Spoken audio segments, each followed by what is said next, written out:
All right.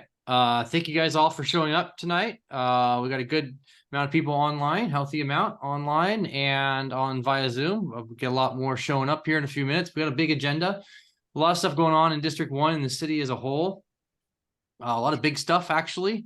So it's really cool to see. We're going to go over stuff in the harbor, Revere Village, Prospect, traffic issues, citywide updates, Veterans Park, and yeah, a couple other issues along the way, or things that have been brought up last few weeks here, and council agenda as well tomorrow. So without any further ado, we will start off on the first item on the agenda, which is traffic enforcement on Prospect and PV Boulevard. Oh, I just noticed I spelled that wrong, Prospect.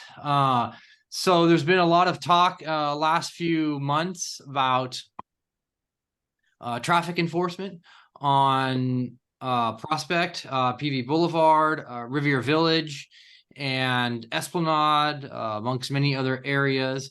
I presented some information regarding enforcement issues on the Esplanade a few weeks ago, and the Riviera Village as well. Stop sign enforcements, e-bike enforcements, regular bike enforcements. They had 50 plus tickets, 54 tickets, I believe, just on the Esplanade alone for bike enforcements. No, there was not a differentiation between e-bikes and regular bikes because the citations do not differentiate between the two types of citations.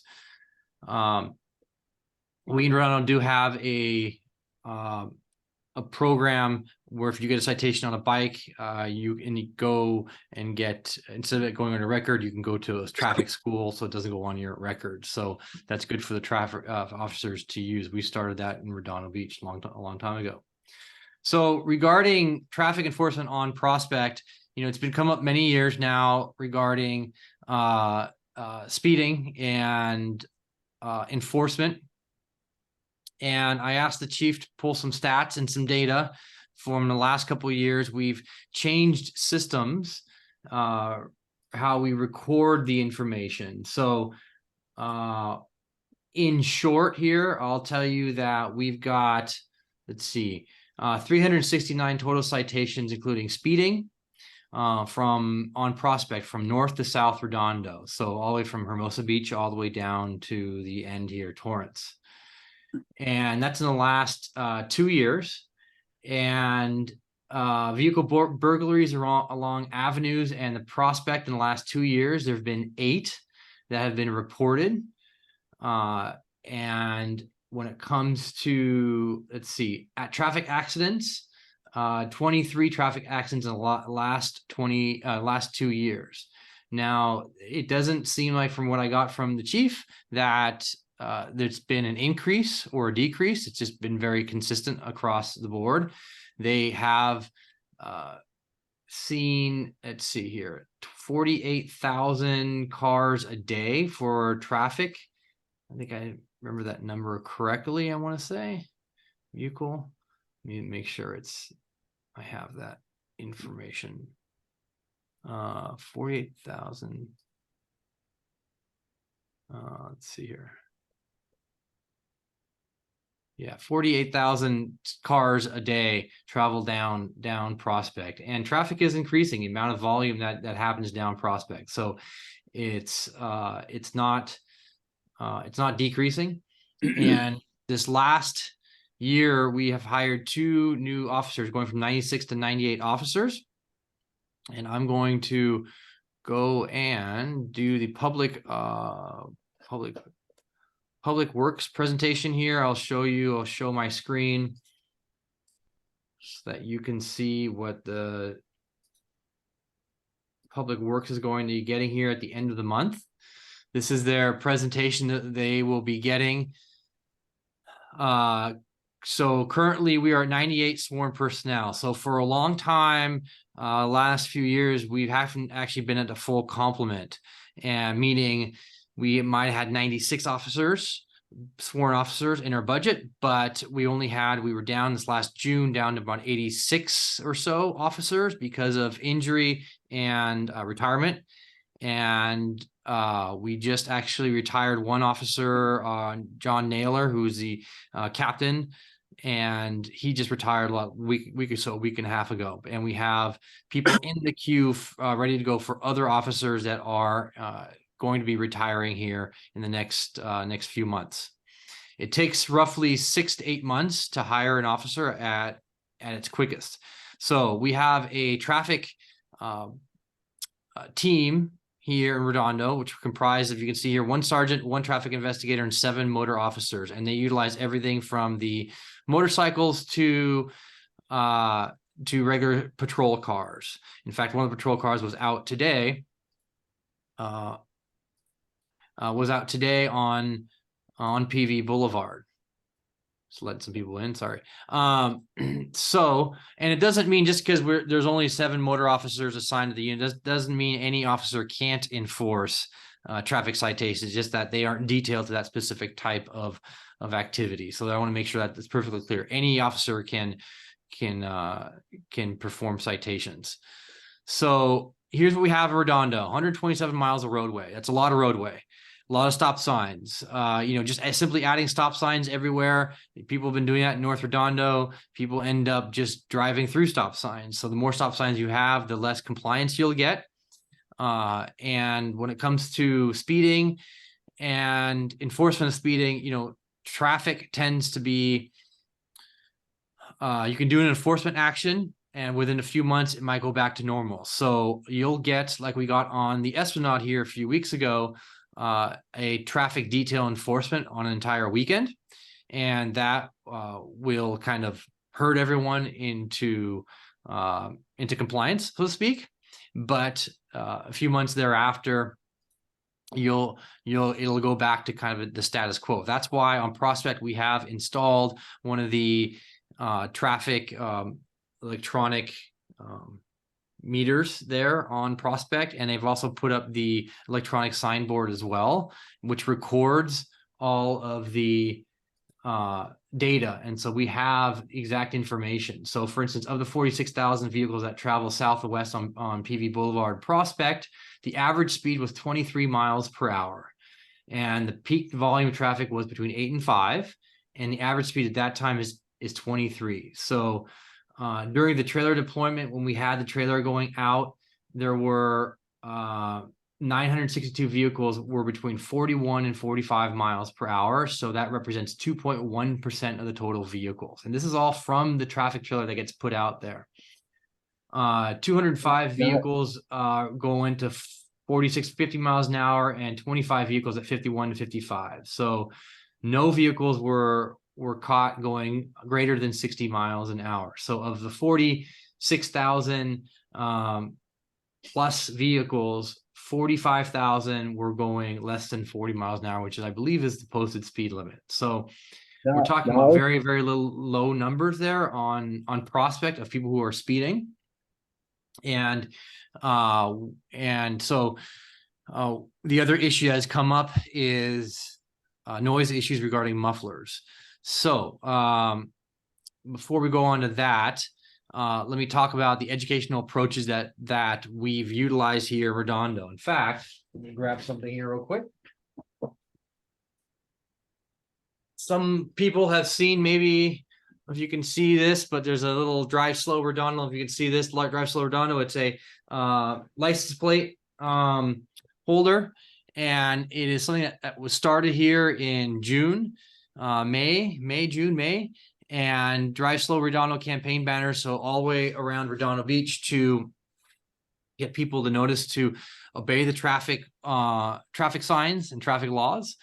We have digital signboards out, social media outreach that's been happening, and all this is in conjunction with the normal activities that are happening in the city. Community engagements. We've placed a lot of enforcement and education these last 6 months, 8 months, and this is in addition to the e-bikes issues that we've been having. And we'll see here a little bit later what we'll be doing here moving forward. We'll get a presentation to the council here next few weeks on that as well. So since January 21st, we've had 2,100 citations for traffic violations, and you can see what the traffic violations are here. So stop sign, unsafe speeds, expired registrations, insurance, so on and so forth. I don't have any data information to say if that's up or down from previous years. That's just what the total amount of citations have been given out so far in Redondo. And yeah, so how do we pay for this? Well, a lot of this stuff comes from our own budget.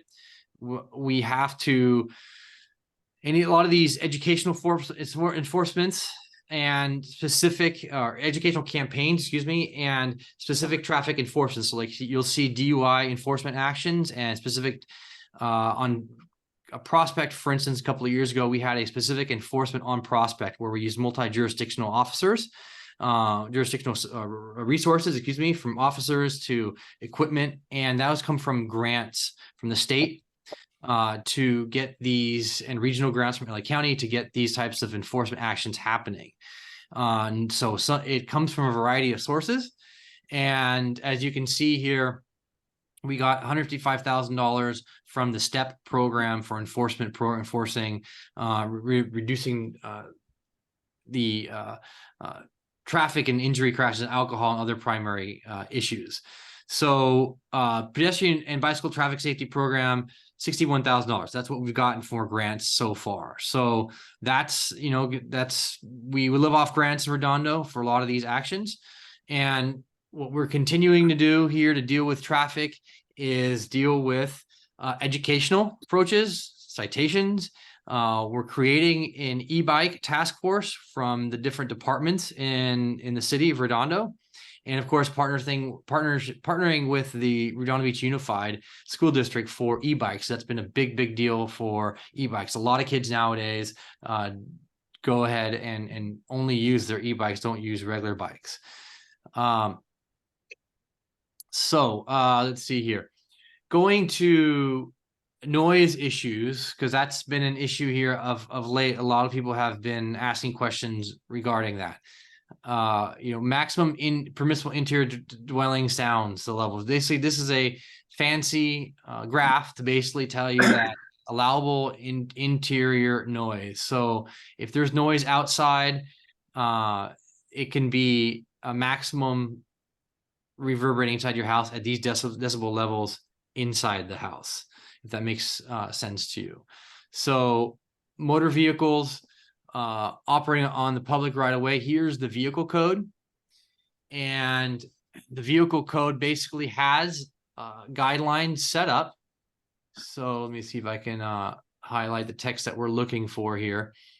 Right here, exhaust systems. So let's see here, actually right here. So right here, this section right here, exhaust system. So basically there is a standard for vehicles, a regular vehicle weighing less than 6,000 pounds. So basically all vehicles except for light trucks, so full-size trucks, 95 decibels is what they're allowed to output at 50 feet. And there's a standard for that. And vehicles between greater than 6,000 to 14,000 pounds right here, that's down to actually 80 decibels. And there isn't actually an exact standard that is used by the vehicle code here. And it's from 50 feet from the vehicle. And there's a current SAE international standard. It's just a complicated way of saying a mechanic can test it and ensure. So why is I bringing it up?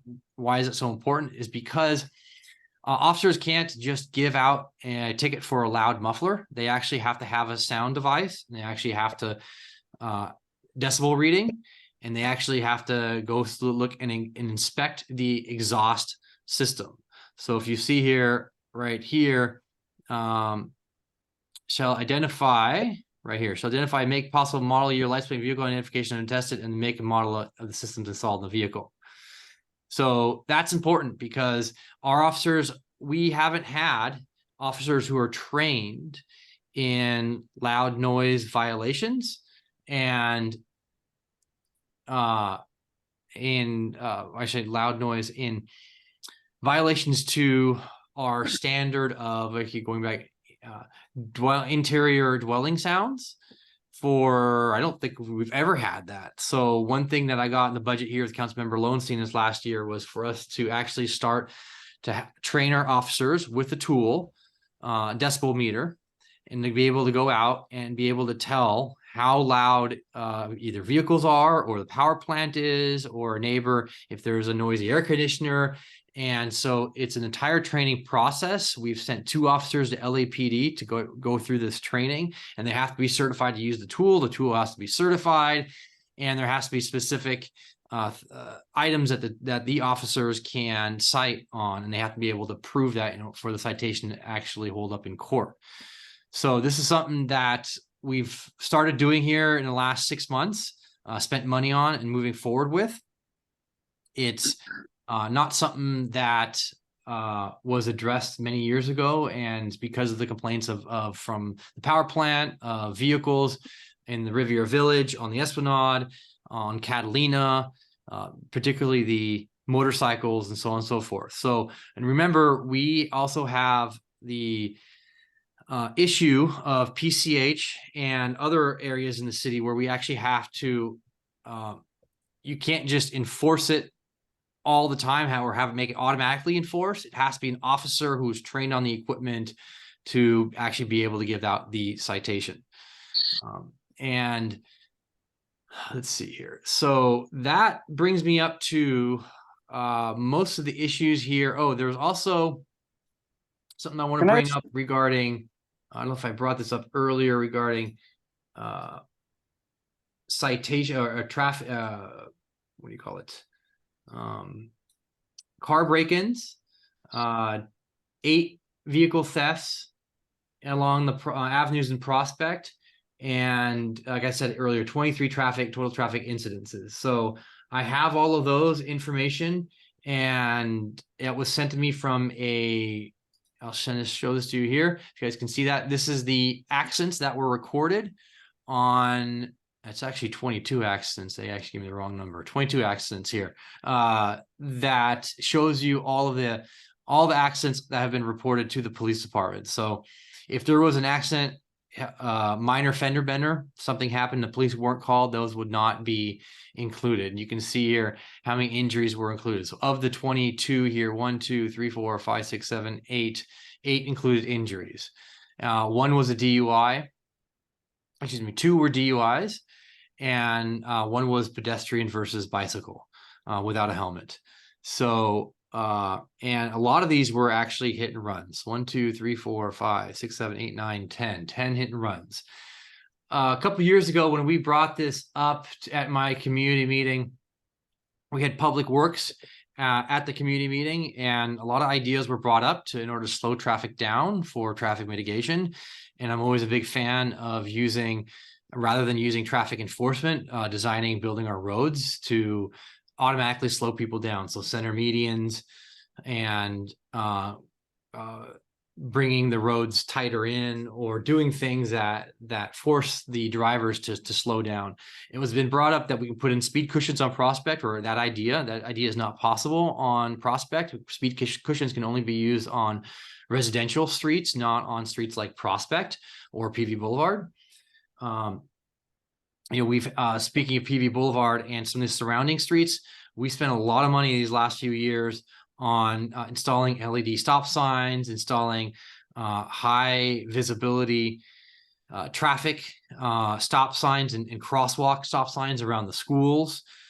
We have those in a lot of places around Redondo Beach to get the visibility of those intersections, particularly around the schools, highly visible and enforced. And you'll see the LED stop signs all over the place in Redondo. We started that a couple of years ago.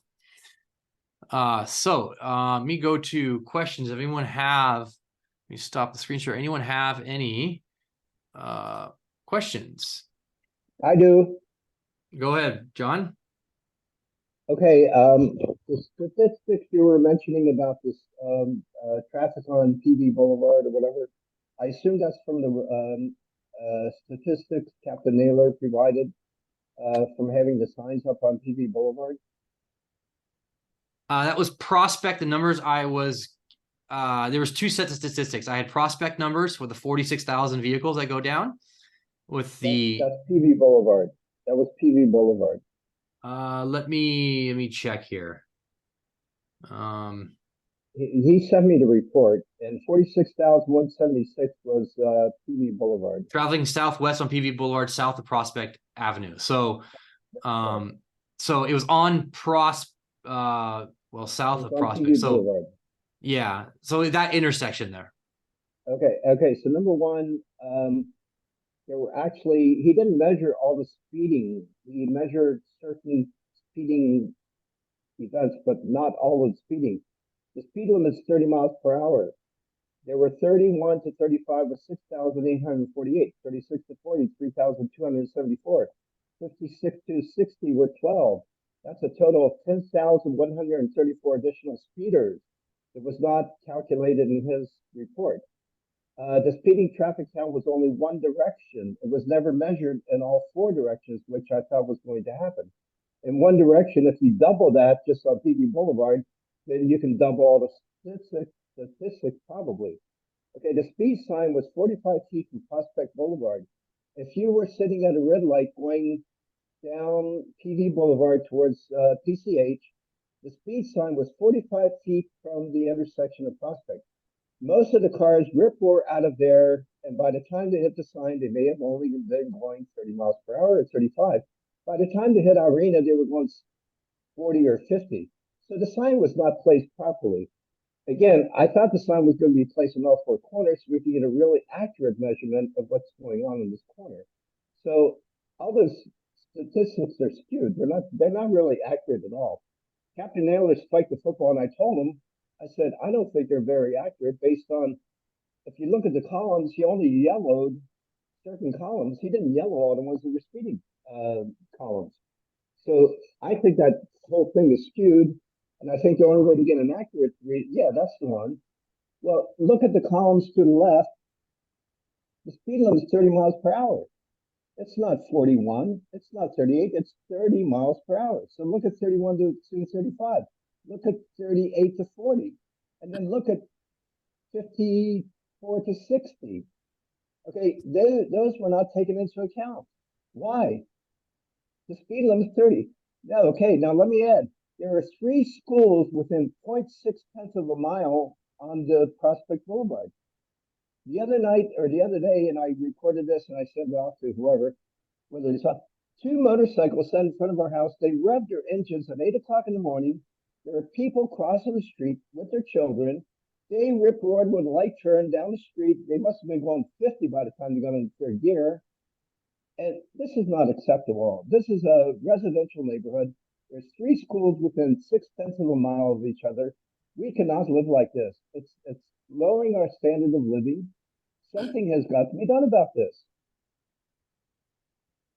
So this report is like bogus. You might as well throw that out the window and start another one because it doesn't mean anything. I agree with you.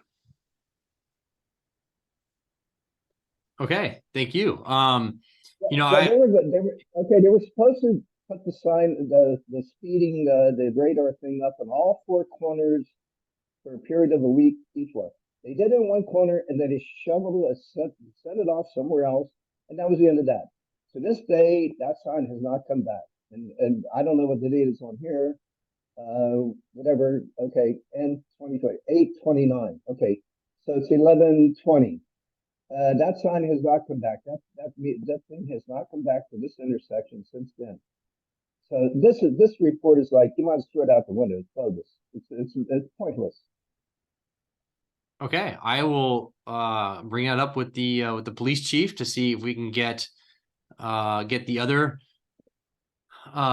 side, other direction coming into this so everyone understands this is going in and out of the city there on Prospect and PV Boulevard. So this is the amount of vehicles coming into the city. There's 46,000 vehicles a day coming into the city.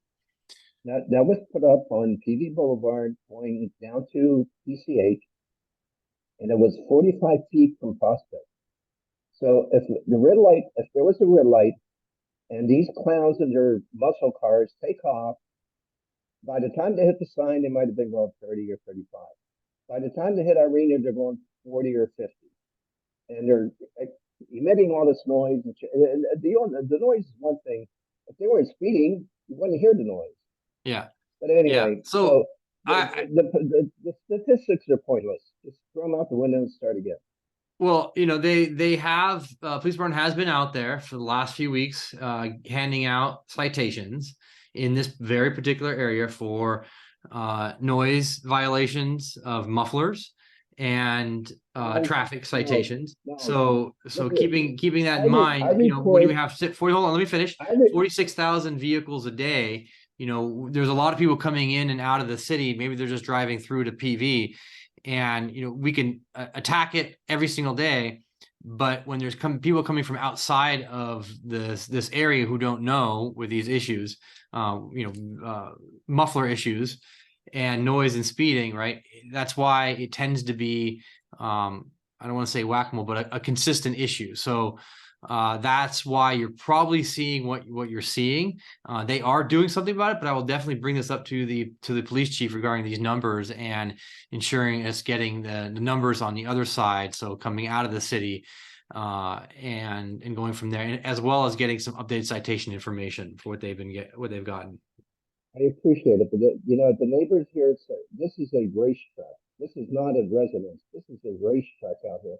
These cars hit the red light and they take off like it's a drag strip. The motorcyclists come down here, they rip roar, going through 5 gears, and they got to be doing 50 or 60 by the time they hit some whatever. And it's unacceptable. We cannot live like that here. There's three schools and people taking their kids to school. If one of those bikes get out of control, they probably run down 5 people. Anyway, I said Yeah. my piece. All right. No, I get it. Absolutely. You know, I mean, that's why we spent these last few years a lot of money on these on enforcing, getting traffic enforcement and roadways and signs and LED signs and high visibility signs and enforcement details with e-bikes, for e-bikes and regular bikes. It's definitely an issue. I hear what you're saying.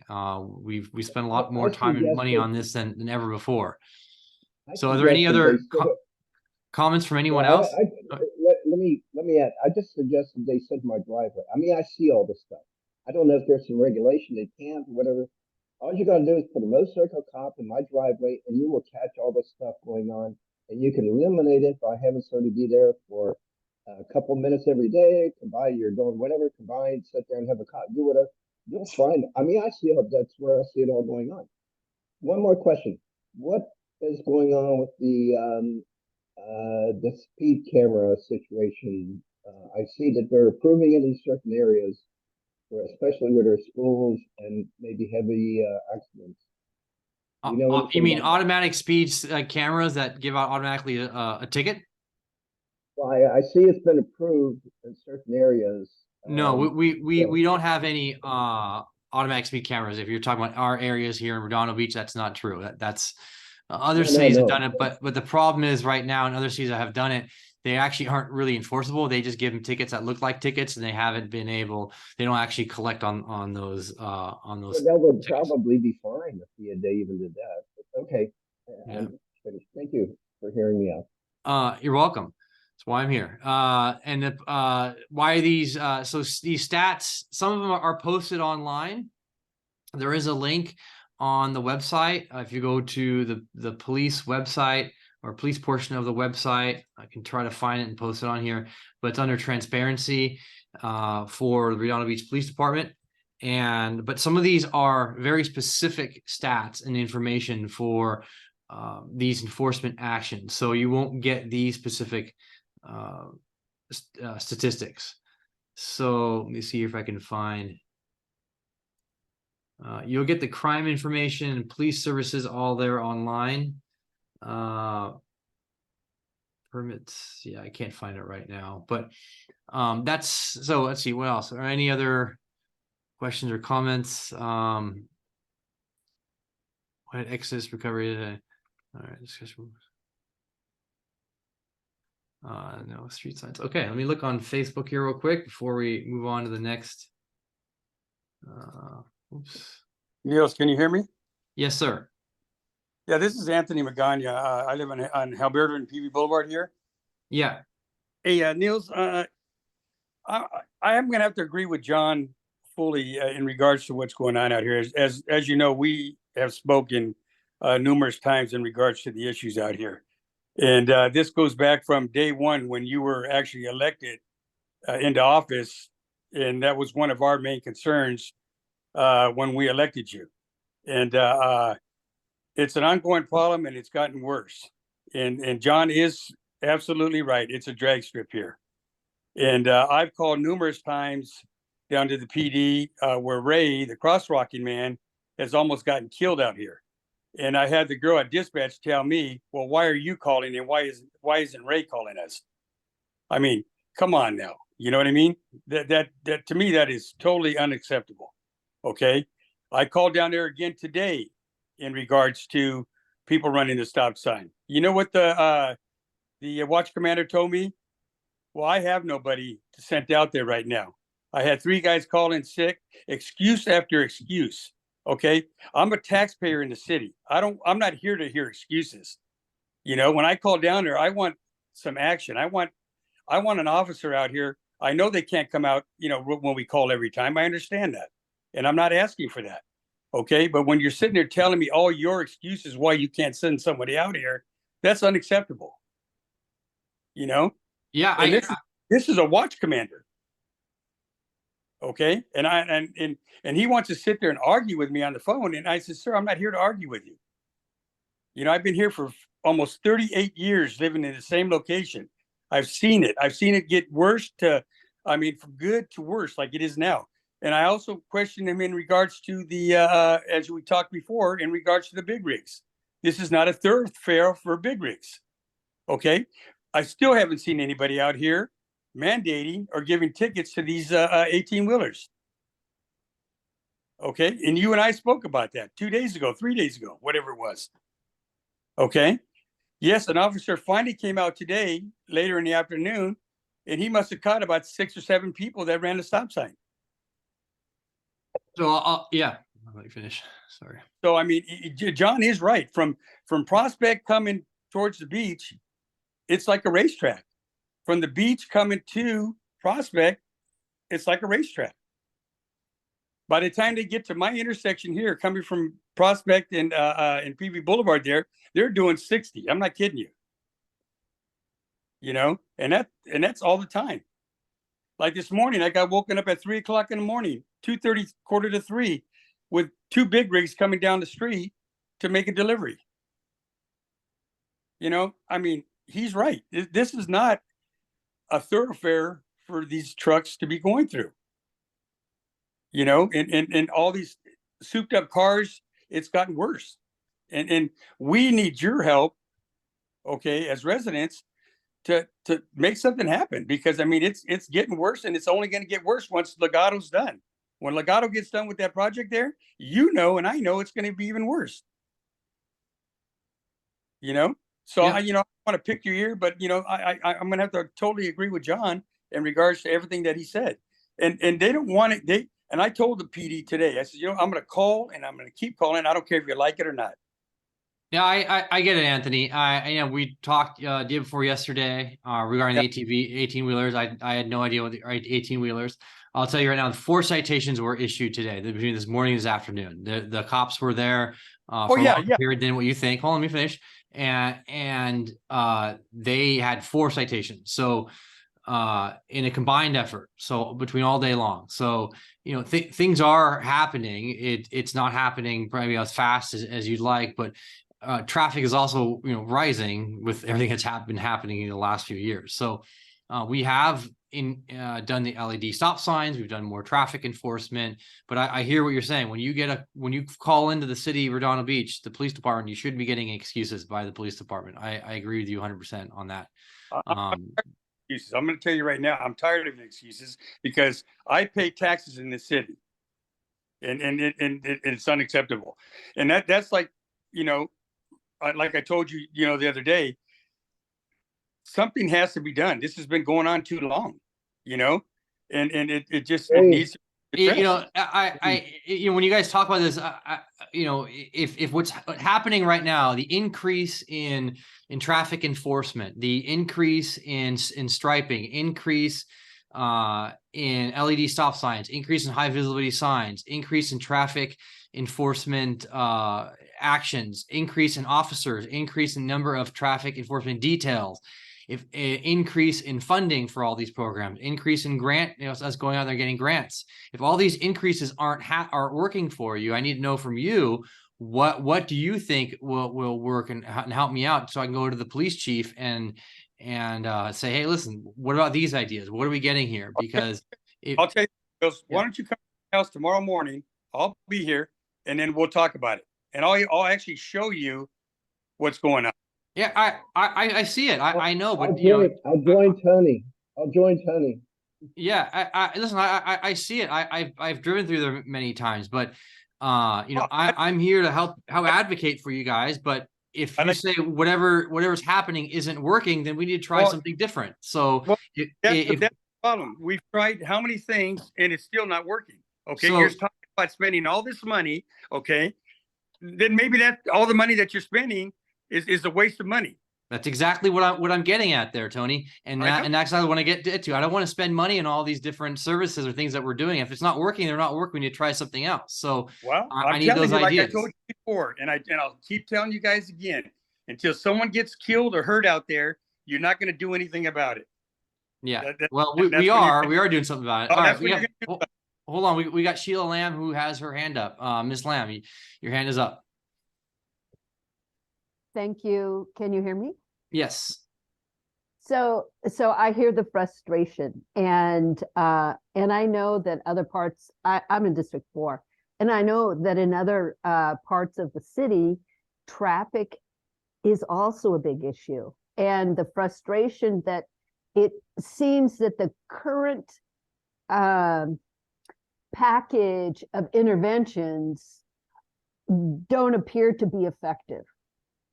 Considering the scale of traffic and the range of circumstances and problems that are coming to the city.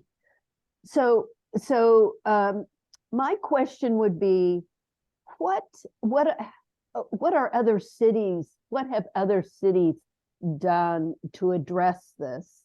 What does the research say about effective interventions for traffic? I know, for example, that Manhattan Beach probably 10 or 15 years ago had a traffic commission. So that dealt with traffic issues across the city. Yes, it's a much smaller city. So I wonder, and I hear these residents who are very passionate and very frustrated, right? A traffic commission where residents would actually be on that commission, right, to represent different districts. It would give a format for highlighting the importance of traffic and potential solutions for the city as a whole. And I'll take your, but let me just say, there appears to be a need for a next level. And so I'll just leave it at that. Thank you so much for hearing me. Yeah, thank you, Ms. Lamb. I appreciate that. Yes, looking at other cities is always a good best practices. It's something that I've done for a while. And looking at other cities, Manhattan Beach, Northern California, other cities, they've installed a lot more of the, what do you call them, in the middle of the street where the crossing are for pedestrian crosswalks. They'll have signs right in the middle of the street between the two lanes that delineate, hey, there's a stop sign here, slow down. And you'll see in other cities. I think we need to do more of those. And like I said at the beginning of this conversation, that we need to install more hardware or make our streets more conducive, or forcing drivers to actually drive slower, not just rely on traffic enforcement, because that's kind of playing a whack-a-mole game. And that's I think the direction that I'm hearing we need to be going down. So We are looking at adding bicycle lanes on PV Boulevard. That's coming up and around a grant that we got, as well as Nob Hill. In fact, when I got in office here a few years ago, there were only about 5% of the South Bay Bicycle Master Plan was actually built. And here by 2025, next year, or a year and a half from now, 2 years from now, over 80%, 85, 90% of the South Bay Bicycle Master Plan Redondo Beach will be built. And we're doing that through grants. So that is one of the things that we're looking at. Traffic circles, I see that right here. Traffic circles, we've actually we've installed traffic circles here in all districts in Redondo Beach. We had one on Ruby and South Katruda, I believe it was, right in there. And it didn't quite work out that location. I wanted to have it come back in other locations. Traffic circles have been known to work really well, other than having stop signs. The problem is Californians, Americans are not used to traffic circles. So these are the type of things that we're trying. We're doing different things. Is there a magic bullet? Absolutely not. It's like homelessness and housing. There's no magic bullet to solve all the problems. So that's why I love having these conversations, to hear and understand what people are feeling and seeing out there in the street. If we're doing something and it's not working, we're spending money on it, let's stop spending money on it and do something else. That's, best practices, right? And look at other cities. Let's see here, looking at the comments, we can work with other cities, such as PV Boulevard. Yes. PV Estates. Yes, we've done that. Work with PV Estates, and but they're not our direct neighbors. So working with Torrance directly on traffic enforcement on Palos Verdes Boulevard. That's a great idea. And all the enforcement actions that I talked about earlier, when we have these events, we use police officers from other cities. So the DUI enforcements and traffic enforcements. Let's see here. The solution should not be worse than the problem. Yes. And that's part of the issue here. We don't want to, if you guys remember, there was a idea to do road diets all over the place. And what road diets end up doing is they end up causing more traffic, and they end up causing huge issues. And, there's comments in here regarding we only have so many officers, and we need to prioritize what is the most important. And, it's one of the reasons why I didn't vote for the stupid leaf blower ban, because we literally have officers driving around right now handing out citations for leaf blowers. And that's something I don't feel is a value, and I don't see a risk reward there at all. I'd rather be spending the money on traffic mitigation. So these are all good comments. I'll be going to the police chief. I'm going to think about in December, maybe getting Public Works and the police chief to my community meeting, and we can talk about this more in depth as to what works on the streets, what other cities are doing, both redesigning and rebuilding our streets to force slower traffic, and as well as enforcement and education. So that's what I'll be looking forward to. It'll be December or January when we go down that path and get their department heads there. We can talk about that, and we can get some more updated stats. John, we can get some more updated stats for you, and updated information to understand what's going on, how many citations really have been given out. Because like I said before, if we're doing something and it's not working, we've spent a lot of money on traffic mitigation and traffic enforcement and education. If it's not working, then let's try something else. I'm all about that. Let's not put a square peg in a round hole. So this is everyone's money. Next up on the agenda here, we have pallet shelters. So another item, this item came to us. So we have a pallet shelter in Redondo Beach, North Redondo, and we currently have 20 pallet shelters there. Councilmember Obaji made either a motion or budget response report back in June regarding getting more pallet shelters. How many could we possibly get up there if we wanted to expand the pallet shelter program? Well, that report came back as 25 pallet shelters, and increased 25, which would cost $1.5 million. And there's a couple of caveats to that, or kind of issues, I'm not sure, however you want to call it. But one of the issues is we have to buy them by the end of the year. So supposedly the company that builds these pallet shelters are not building these types anymore, and the price is increasing coming January 1. They're going to be building bigger ones, which cost nearly double what these current ones cost.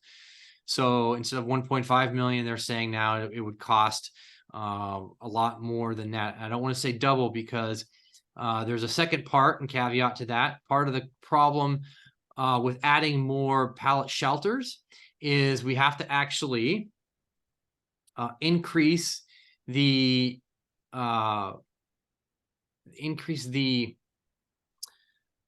infrastructure that surrounds the pallet shelters. So electricity, sewers, and support services have to be increased as well. SCE will not increase the power that's being given out there unless we do a massive infrastructure upgrade. And the sewer system there can't handle more than doubling of what we currently have out there.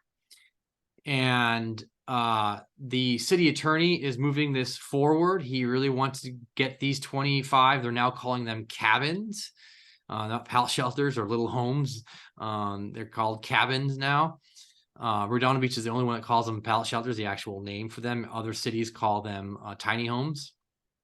And so we would be going from 20 to 45 if this goes through. So where we get the $1.5 million worth of funding. So we have roughly $800,000 from the county. The county, Holly Mitchell's office would be willing to find through Measure H funds to fund for half of it, 800,000 roughly speaking, which leaves a balance of $768,000.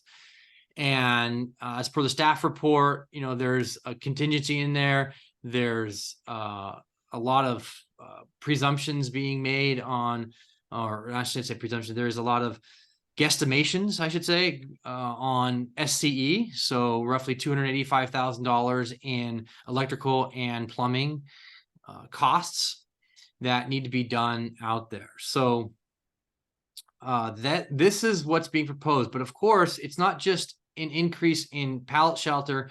What you end up having here, in fact, here, let me show you exactly where the staff report is on this. So you can see, we discussed this at our November 7th council meeting, the first meeting in November. And right here is in yellow is the particular information. So, you know, when this came up for us in council, my question is basically twofold. Is what is the pallet shelter program cost, long-term costs to run these extra 25 units? And that's extra 25 people.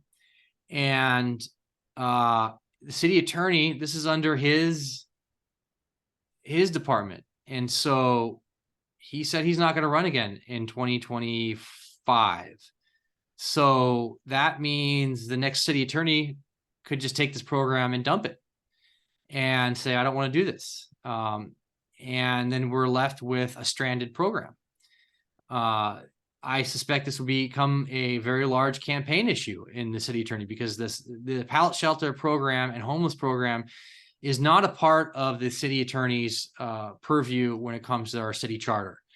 And it's, you know, city attorney is supposed to be dealing with city attorney issues, legal issues. So my question is, what's the long-term viability of this program and having it in the city attorney's office? We need to be looking at this. Why are we paying attorneys in Redondo Beach to be dealing with civil service issues such as this? So to me, it's a twofold issue. One is long-term viability with long-term costs and implementation, and short-term, how are we going to be able to pay for other surrounding wraparound services and be able to put this program into place. So that's what I have here for the pallet shelter program. If anyone here has any questions, I see Mr. Wayne Craig, you've got your hand up. Go ahead. Yeah, thank you, First, Councilmember. and then anyone else want to put your hand up, or just start after Wayne Craig? So Wayne. Yeah, thank you, Niels. You touched on one part of the question is I thought the policy of the city of Redondo Beach is formulated by you and the mayor, not the city attorney. Secondly, the cost issue, I mean, they were at a meeting a couple of weeks ago. Everyone was all up in arms about parking meter fees, but this thing is $768,000 short. That's money we could be using to pay our employee unions in an increase that we've been promising them for a long time. That seems kind of scary. And then lastly, I'm concerned on this now, since a lot of this money is coming from the county.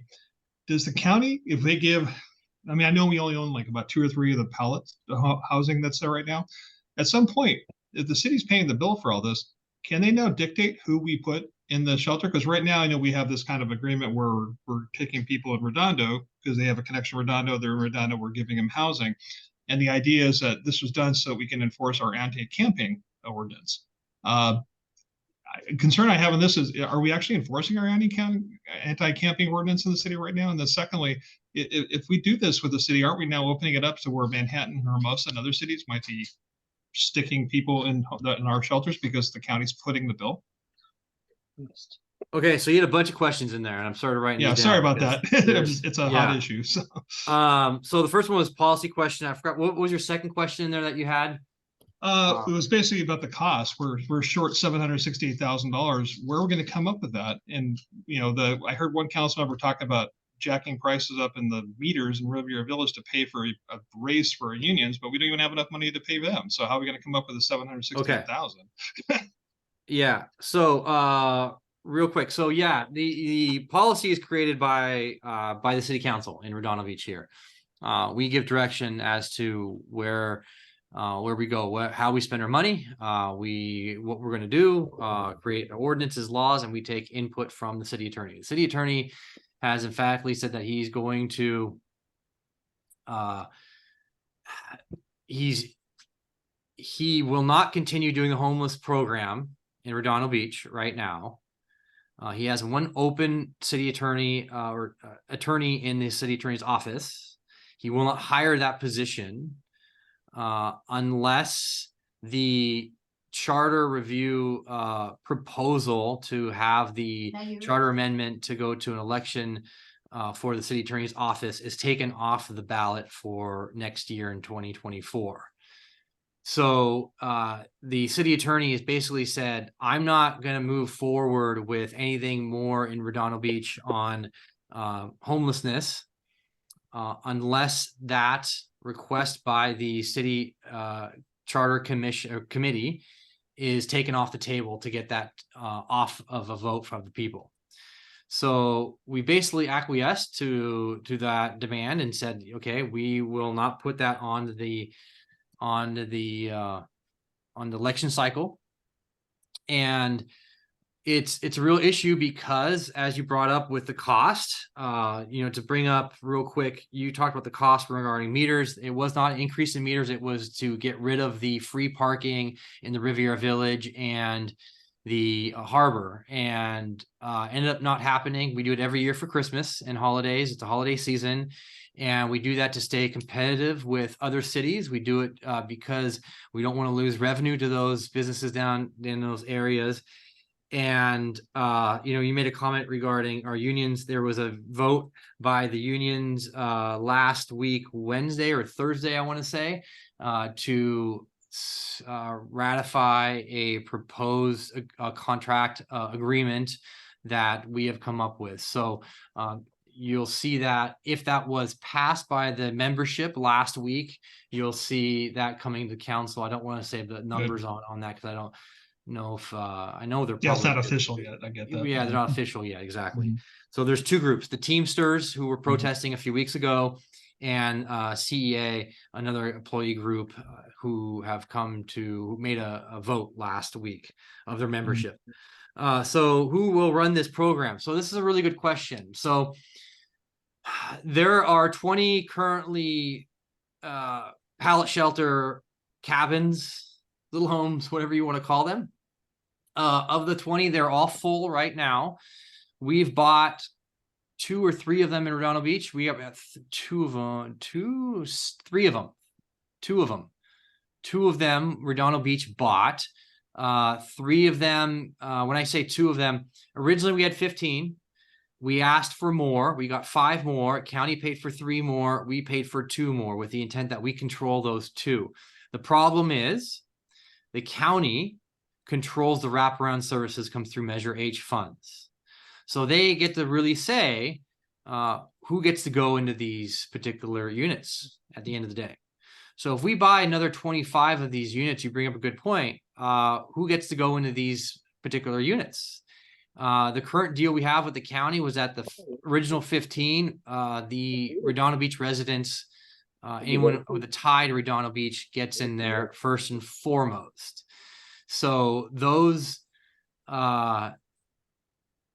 if we start getting more like we are now, we have to come to an agreement with the county that Redondo Beach residents get those first. But if we don't have any more people to put in there, you are correct in the thinking or asking that people from other cities, so Manhattan Beach, Hermosa, Gardena, Inglewood, anywhere in our what's our service provider area or region, from San Pedro all the way up to Inglewood, Carson, Gardena, all these areas, the county should be able to put whoever they want in these particular tiny homes cabins. So here's the other issue: is when it comes to the long-term viability, can we enforce our anti-camping? So it's 1 head per bed. So we can enforce our anti-camping right now. If we have a, oh, hold on, I call you guys every day. there we go. If we have somebody who is homeless on the Esplanade or the beach, if we have someone somewhere for them to go, whether it's a hotel room, motel room, it's a bed somewhere, or the pallet shelter, we could take them off the street and say we can offer this to you. But if we don't have that, we can't enforce our anti-camping for that individual. Now, anti-camping as a whole in the city of Redondo, the thought here by the city attorney is we have 71 at our last count by a private count that we did. The county does their count. We did a private count, which is paid for separately.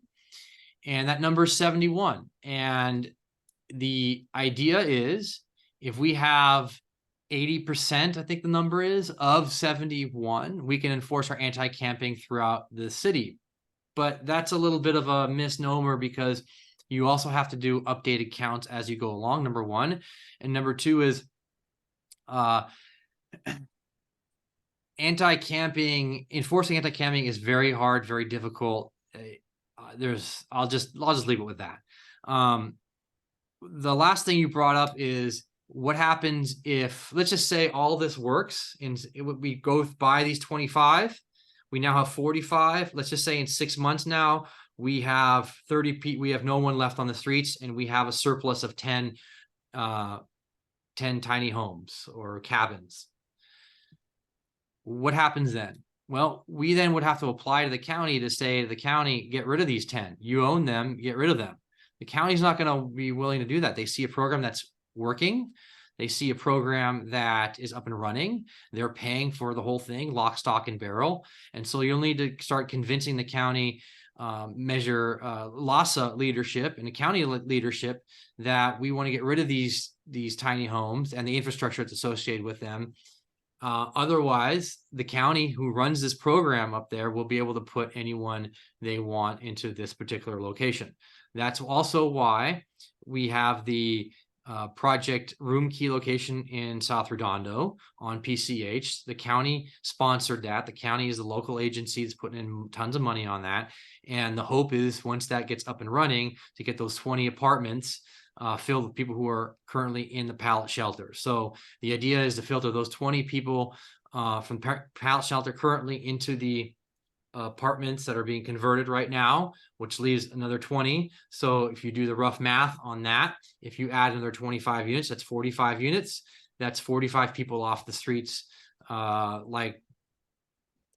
overnight, so to speak, in the next 6 months, if this were all go to plan. So that's 45 of 71. So you do the math from there. So Katie Schultz, your hand is up first, and after that, Marcy. Hello. I would say I'm generally in favor of this program. Does Harbor Interfaith still run it?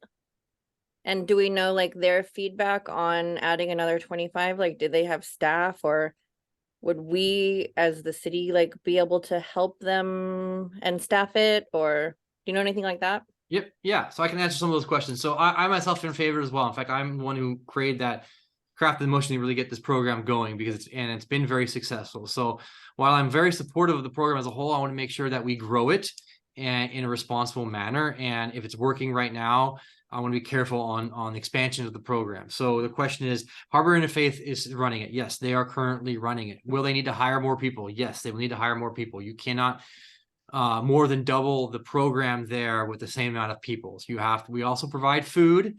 We also provide showers and other services there, which will all need to go along with that. And as well as housing navigators and outreach coordinators, all of this will need to be increased in services, and labor is expensive. Harbor Interfaith will be the ones providing those services, and we will need to increase that with them, those services with them. Hoping to have the county pay for all of it, but if they don't, we will be picking up the tab on that bullet point. Did that answer your question there, Katie? Yeah, yes. And I was also wondering, is there anything that we can learn, like how are they selected, or like, do we have any say, or do we just want to provide housing and be happy about that? So great question, actually. So in a very short way of describing what we have set up is, if you see someone on the street and they are homeless, and we want to be able to provide them shelter in these tiny homes or cabins. And what they do at the tiny homes is a whole program that surrounds the tiny home program or cabin program up there. It's basically getting the person stabilized. So if they don't have a driver's license or ID card, we get that for them. If they don't have a social security card, we work with them to get that. We get them maybe signed up with other services, other long-term housing locations, and the intent here is to get them moved along to long-term supportive housing or long-term housing. Sometimes that's with family, with friends, relatives. Sometimes that's in long-term supportive care housing.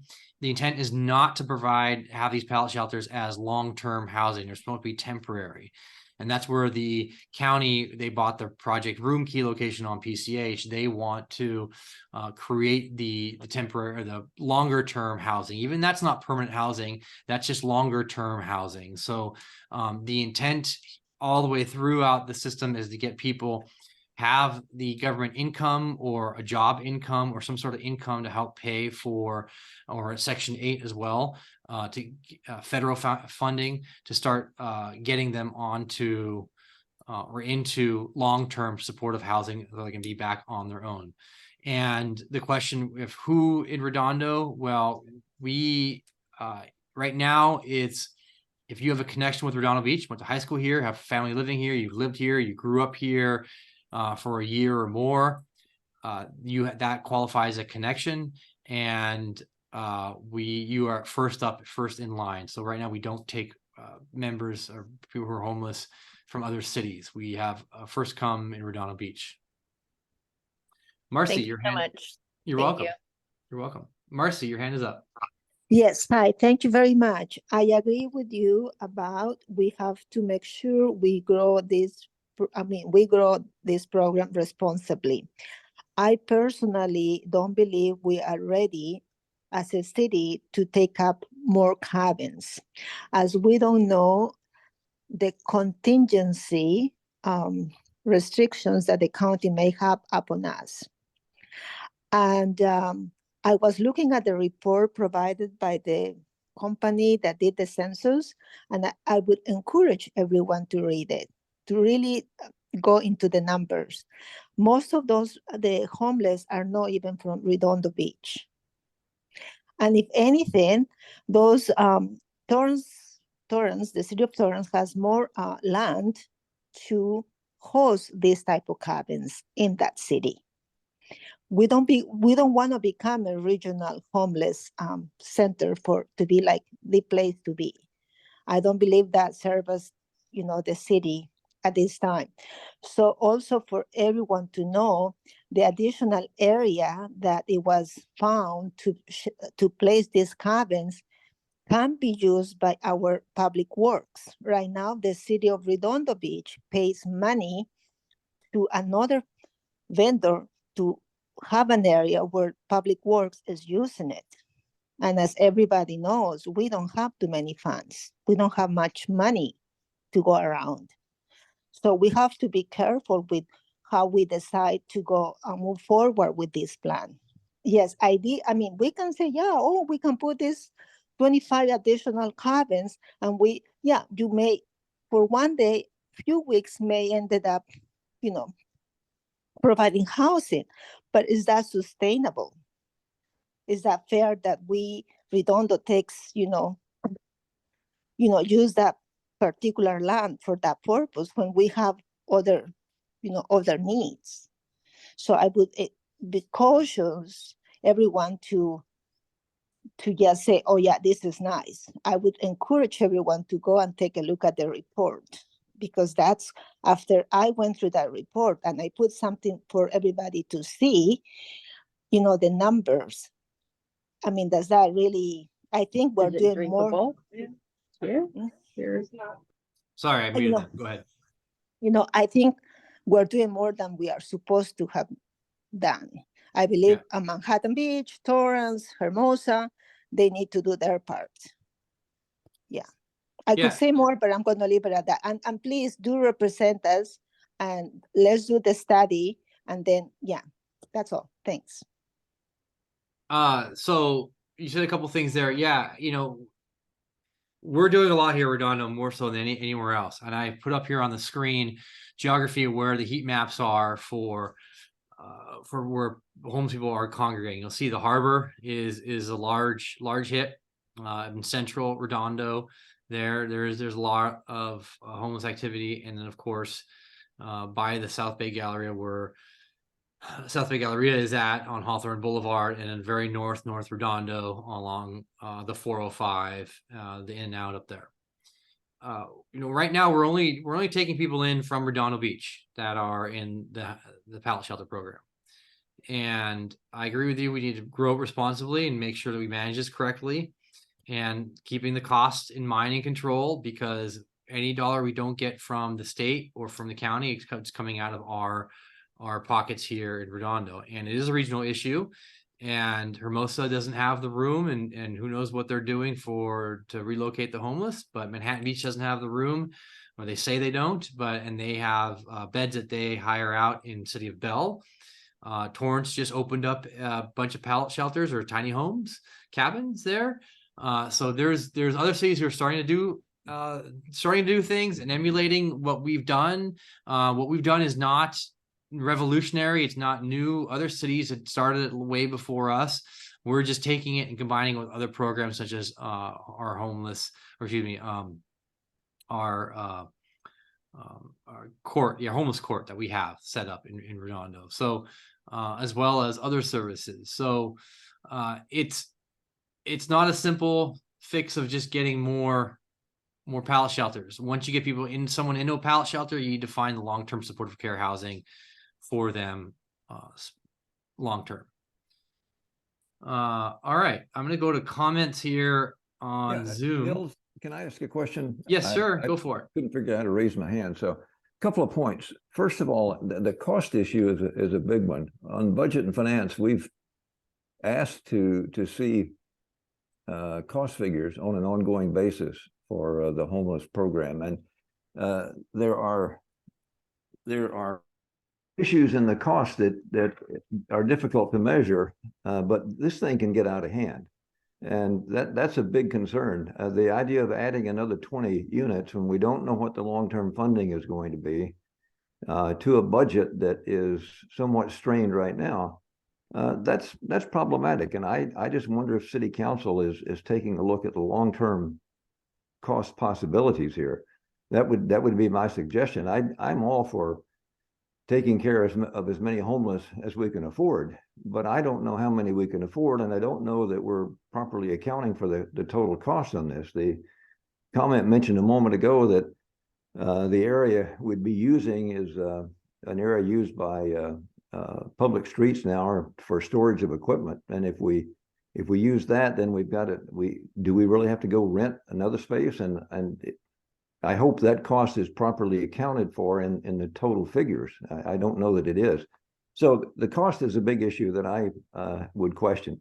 But back to one of the points you made earlier, could you clarify the city attorney's position? I thought I heard you say that he was trying to determine policy for the overall city based on whether the city would pull the issue of having his position voted on, whether it was to be elected or appointed, and that he would cooperate with a city council mandate if the city would pull that from the voting from being voted on. Did I hear that correctly? Yeah, you heard that correctly. So in February of this last year, he and the city manager made a deal and said talked about this in the city council meeting in February, March, and said because the charter commission originally made an update or made a what do you call it, a recommendation for the city attorney's position to go to a vote of the people. So if you guys remember this last spring, we had six charter amendments, six charter amendments. They all passed. They were all recommendations by the charter commission. And he said, I have an open position here in the city attorney's office. And if you guys put this onto the ballot, then I'm not going to, and the position and like the city attorney position goes away. I'm not going to have the homeless services under my purview. He backed that up again this last council meeting in the 1st of November, or 7th of November, our first council meeting, and said, he still has an open position, and he's not going to hire someone, or if he feels that he can't hire someone, however you want to take it.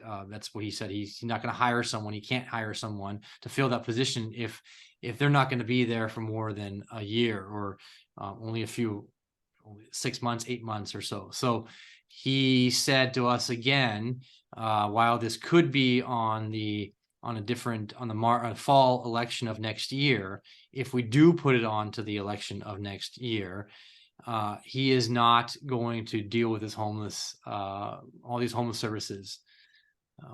Okay, as you explained it, he's conditioning that upon the supposition that the funding might not be there. It's not just I don't want this to happen, so I'm going to withhold it. He's saying, I don't think the funding would be there, therefore I don't want to hire this person for a year. So there's a nuance to that issue, I think. I think you're right. I think it's all very nuanced. It always gets much more complicated, right? But these are all charter commission committee recommendations that were made, and we as a council have sent a lot of these recommendations back to say go further and look into these recommendations more. We just put it onto the ballot, and when it comes to the homeless issue, our city attorney, who's elected, so everyone knows, he's taken this up to move this forward, and he is very much in control of the whole program, and he wants to keep and remain in control of that whole program. So, I've made for the last year, I've really been talking about moving these services away from the city attorney's office. They should be out of the city attorney's office. There's no other city that does it in the city attorney's office, because it's not in our charter, and it would have to be included in our charter. So any new city attorney that comes in could make it a political issue and say, why are we doing this? Or could say nothing, and once they're in there, could just wipe it all out and say, I'm not going to do this anymore. And then we're in a real problem. Also, this is a civil service position, these job tasks. We shouldn't be paying lawyers $150, $200 an hour to do this work. Yeah. Okay, thanks. Yeah. So going to the comments here, the long-term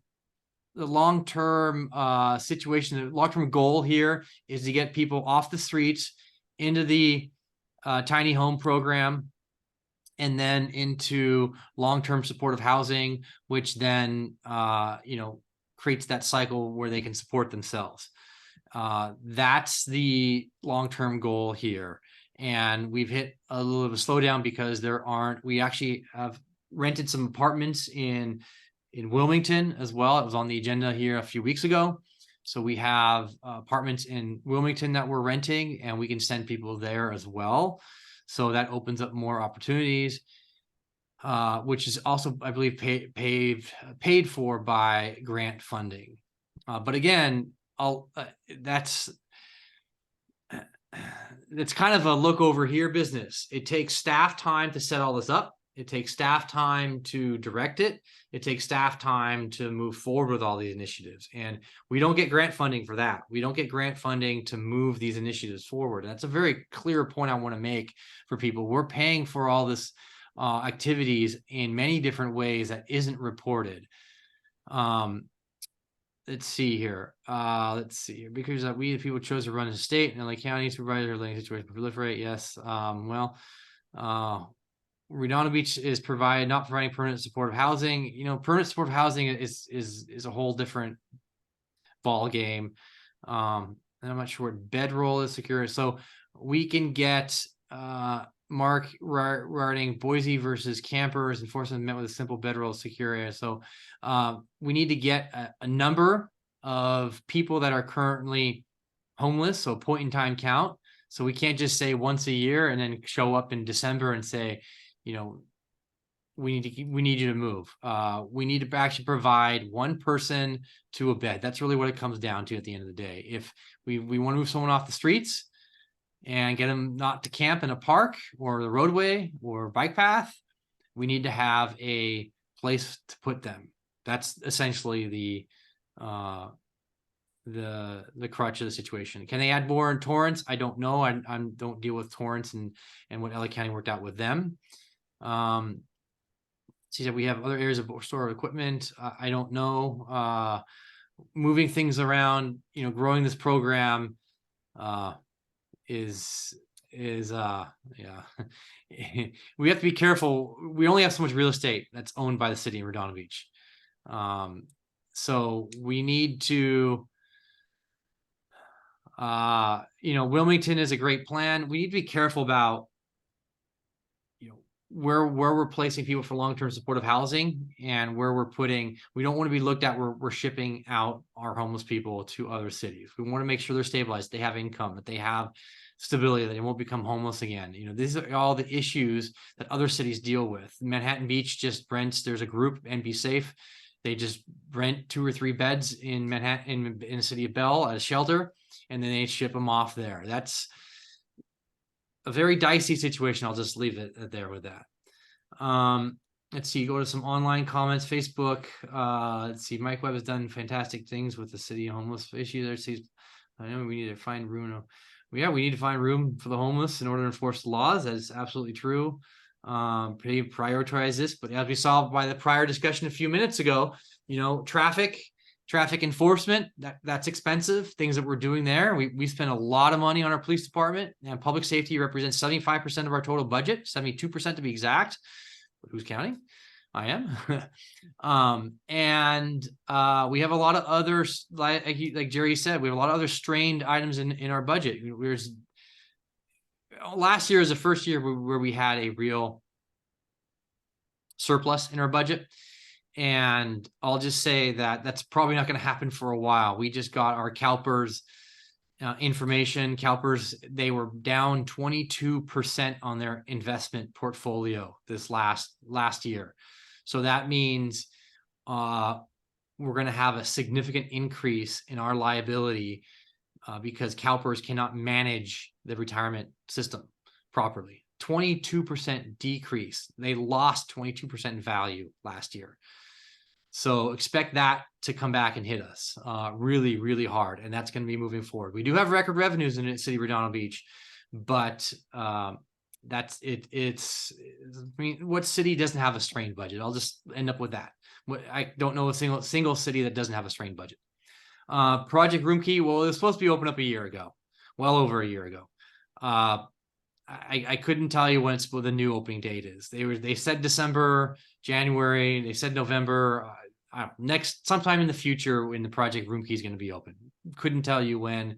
I'm not going to give a date at this point in time. They've had to go through so many different extensions to get where they're at right now.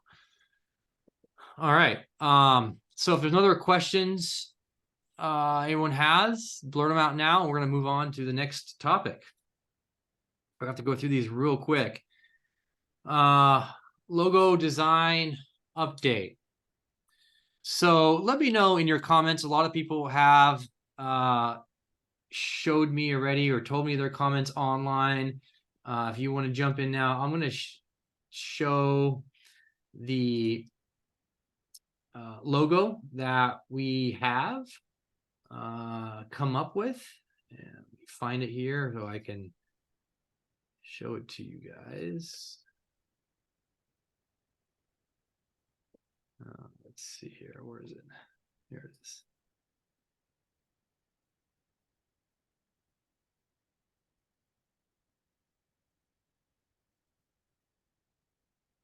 So this is our current logo on the left-hand side. And then this is the updated logo on the right-hand side. I'm going to spare you the 20 minutes as to how we got here. We hired a lady from Redondo Beach, native in Redondo Beach, and born and raised here. I believe her husband is as well. I have a baby here in Redondo. They're growing. This is, she loves this. And they spent some time coming up with a new logo on the right-hand side. And we're doing this for a variety of reasons. One is we don't actually own the logo on the left-hand side. The logo is over 20 years old, 22, 23 years old. And it's got to be refreshed. It's, as the designer who came up with this correctly identified, that this is the logo, Redondo Beach, and the city seal and many other patches are not consistent throughout the city of Redondo Beach. The signs that we're coming out with, those were designed in 2014 or 15, well before my time. And we're only implementing those signs now in Redondo. And what we're doing now is going through an update to get a consistent logo that works on all those platforms, and then have a program to implement the new logo. If you're saying that it looks like a shark fin, if the colors don't work for you, even if the colors were better, they don't work for you. If it looks cartoonish, if it looks simple, if it looks like a clip art, I hear what you're saying, and that has been a consistent theme. It was asked during my community meeting last week, what's the direction we're taking from here? I'll just answer that with saying this. It was a unanimous vote by the council about a year ago or so, which is a different council we have now, to embark on this project, to start off with getting a designer and getting an update to our logo and coming out with this update and possibly using this on our new website, which should be coming out here in next month or so. At this point in time, since it's been presented, it has overall been not very well received by people. The comments have been pretty consistent throughout as to what people have been thinking on this logo. It not really representative of the city. And so what we've done here is to go to all of our community meetings, and after we had this logo presented to us back in October, and since then, the designer, as well as Elizabeth Howes, the assistant to the city manager, has been going around to all the community meetings and getting input. And so at this point in time, it'll come back to us probably here in the next month or two as to what we want to do with this particular logo. And my job here is not to give an opinion on the logo. It's to gather all your guys' inputs and shepherd a conversation and to see if we can get to an agreement on a best representative of the city and go from there. So we can either keep our logo exactly as is, or we can adopt this exactly as is, this logo, and everything in between, including using this as a starting point to start a new logo project, starting what Huntington Beach or Hermosa Beach did, which was starting a contest. I think it's been extremely educational for people to understand what goes into a logo. And yes, we will use this logo everywhere throughout the city. So on our street signs, on uniforms, on the city, on newsletters, website, everywhere. So if you have any comments, raise your hand. If you have any comments you want to throw in the chat, let me know. So that's the crutch of that. Let me check that.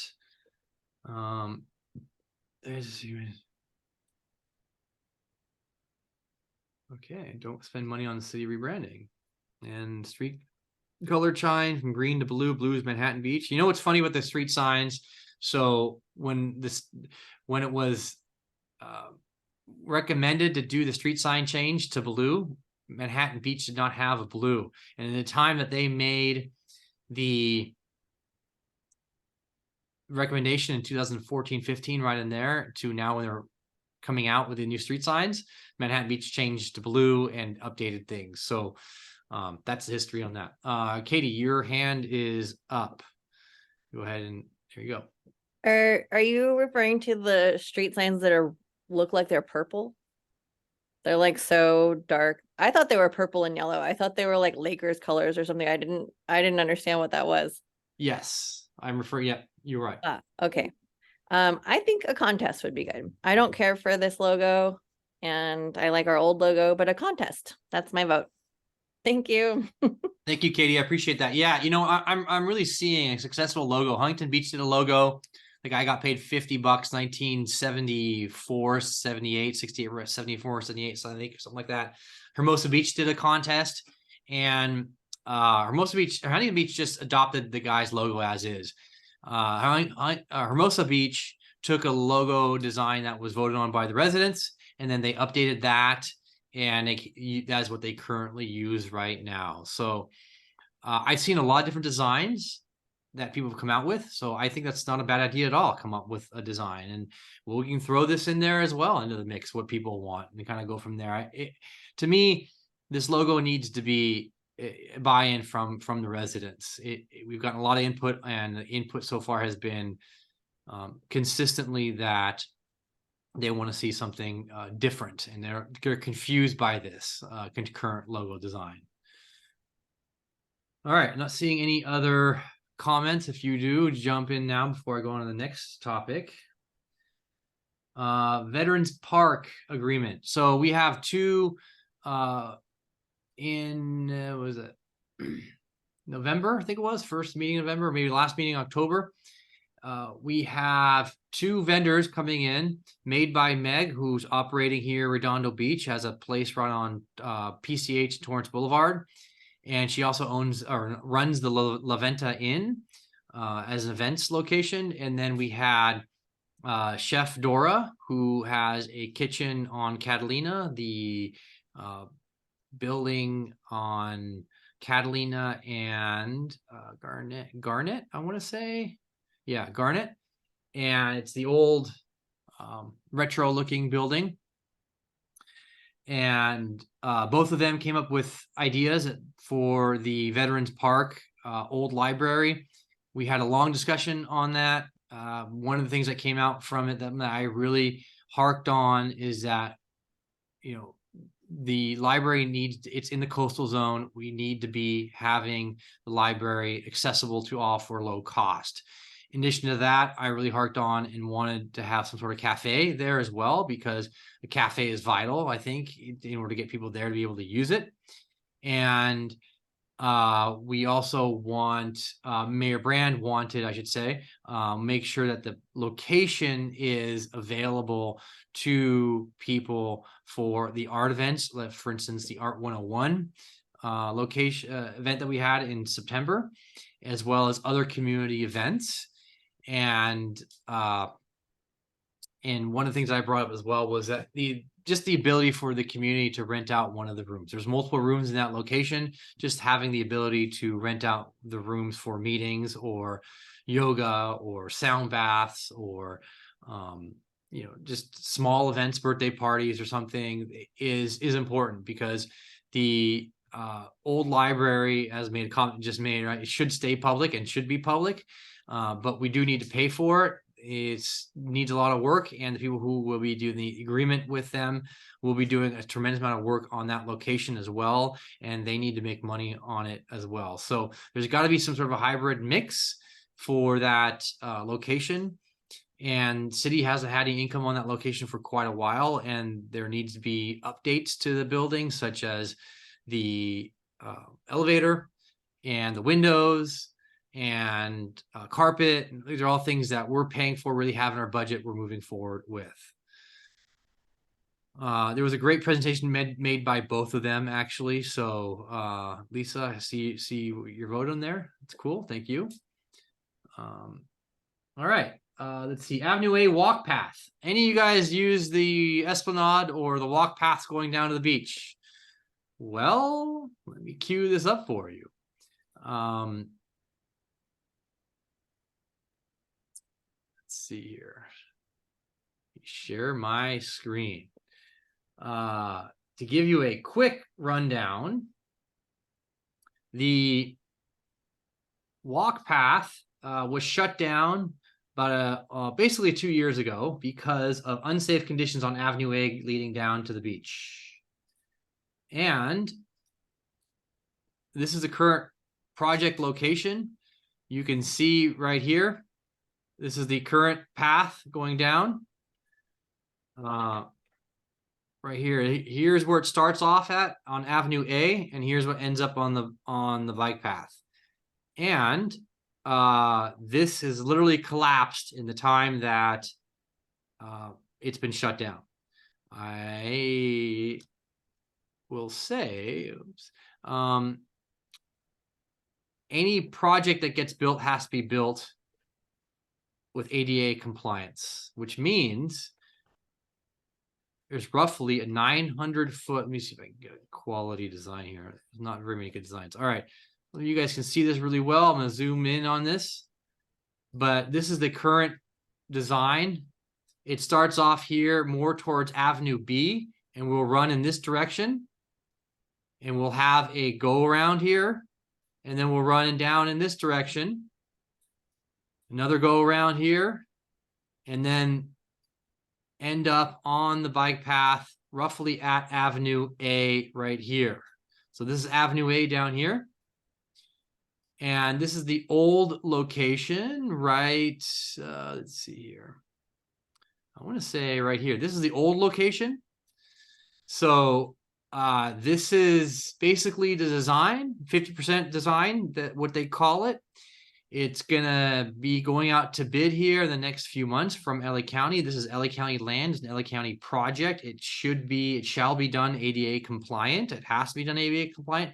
There's no ADA compliant path between the pier and going all the way to Torrance Beach. And that's a problem. We need to get more ADA pathways. And moving on here. Let's see here.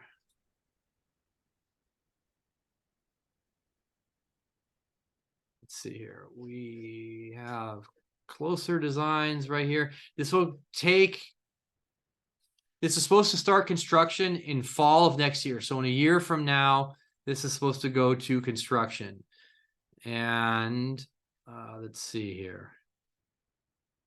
I don't think there's any, it might not be any other designs. Oh, here's the plan. Oh, here's a good design. Here it is. So if you notice here on either side, these are stairs. Both sides. So what we're going to end up getting is a ramp with stairs on either side. Rough math on this project, on this ramp, it's going to be roughly 900 feet of ramp going across, down, back and forth. It's going to cost, I believe, $5 or $6 million to build and construct this particular design. So it is a big ask. It's a tall order, and the county is paying for lock, stock, and barrel. So that's what's going on with the Avenue A ramp. if you have any questions, let me know. Oops, why is this? Perfect. All right. I think that's it for that. I also say that the walk path above Topaz, it goes roughly from Topaz down to Veterans Park. There's a small walk path. The county came through and fixed that. They are going in their longer term projects to fix the rest of the walk path. We are responsible for all the lights. We've upgraded the lights there on the walk path, and we are building lights on the walk path between the Esplanade and that walk path. So on Topaz, Ruby, and Sapphire, there are 3 walk paths, and we're getting lights installed there as well. So we will be paying for that because that's our land. So moving on, if I don't see any questions, which I don't, or any hands raised. Harbor update. So big news in the harbor. Well, I am happy to say, I will show this, actually show the screen here. Happy to say that tomorrow, if you come to the council meeting tomorrow, you will see us voting to approve a lease at the old Sambas location. Sambas has been an underperforming lease for a really long time. I'll just say they moved out. We kicked them out actually in September. I want to say what, September, October. And we are signing a lease for basically as is for that particular location. It is a 4-year term.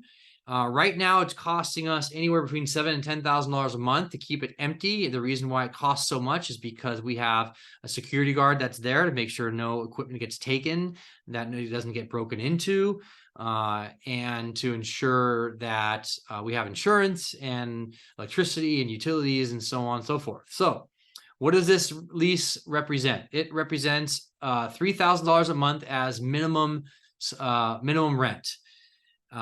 It's going to be signed on the dotted line as is, with the caveat that the owner here, the leasee, who I'll get into in a moment, will be providing a significant amount of upgrades to the facility.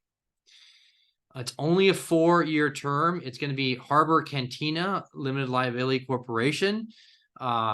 They are also going to be paying a percentage of gross sales, which is 8%. So whatever is greater. So if they don't do anything the first month in December when they're in there, they will owe us $3,000.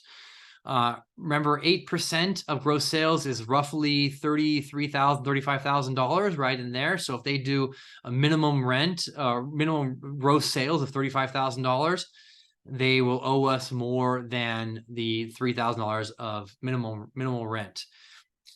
They expected to be doing a lot more sales than that in this particular location. This is very exciting because this means that only 2 locations we have left to lease out are the Joe's Crab Shack location.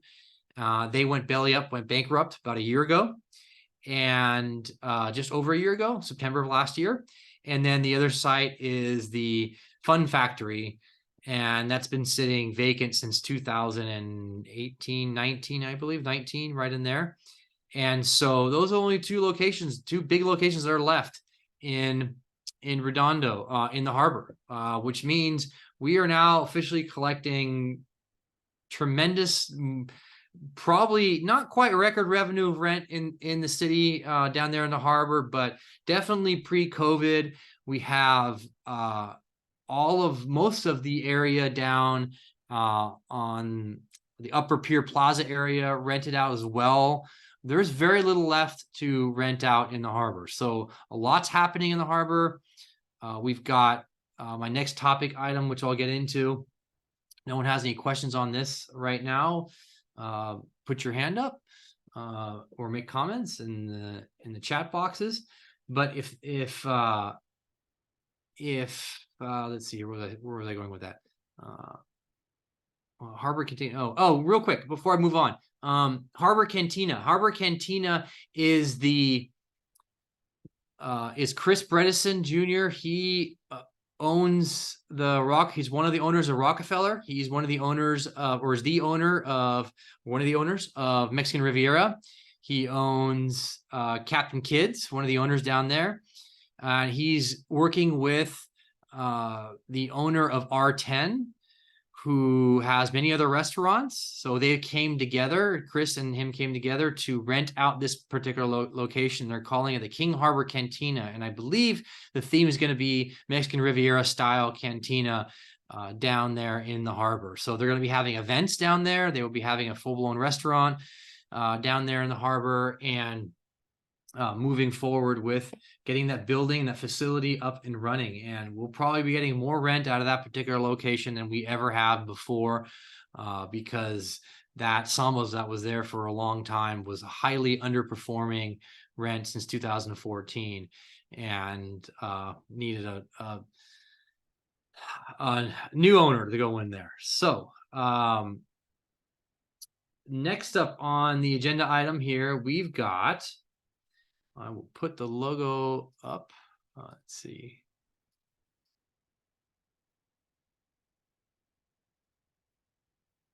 We have the Seaside Lagoon and Promenade revitalization. So December 6th at the old library, or excuse me, main library, City Hall at 6 p.m. This is a Wednesday. And everyone's coming down invited. There's this company we hired called Novus. They are designing a new Seaside Lagoon, roughly $3.5 million. They're a design firm. They are seeking input on some type of design for the lagoon and the promenade area of the harbor. This is being paid for by state funds, not a single dollar for Donald Beach. The Seaside Lagoon is 100% in the state Tidelands area. And that grant is part of the $10 million or $10 million grant we got from the state of California for the Seaside Lagoon and surrounding areas. So, or actually just Seaside Lagoon, excuse me. So we got hired this design firm for $3.5 million. They are going around. They've already had 2 of these meetings in the community. They had one at Farmers Market and down in the harbor at the car show on a Saturday a couple weeks ago, or Friday a couple weeks ago. And this is going to be at the City Hall.